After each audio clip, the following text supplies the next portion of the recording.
السلام عليكم ورحمة الله وبركاته أعزائي المتابعين والمشاهدين. الاشتراك في القناة والذي من اشترك اشترك من جديد وفعل الجرس ليصلكم كل جديد إن شاء الله.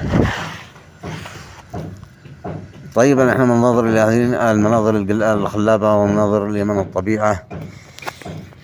ما أجمل هذه المناظر، إنها اليمن السعيد وليس أي دولة من دول الخليج.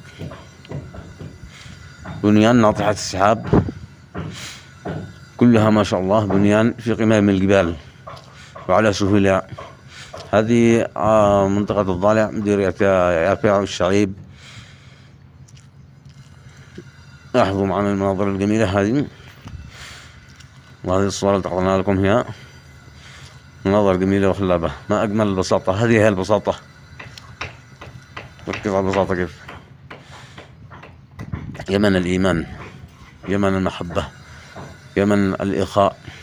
قد وصفها الرسول عليه الصلاة والسلام بيمن الإيمان. إذا اشتدت عليكم الأمم فعليكم بأهل اليمن.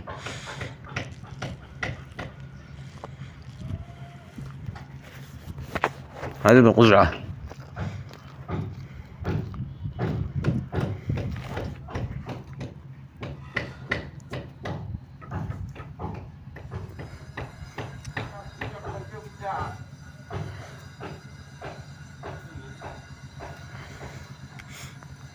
ما أجمل هذه المناظر.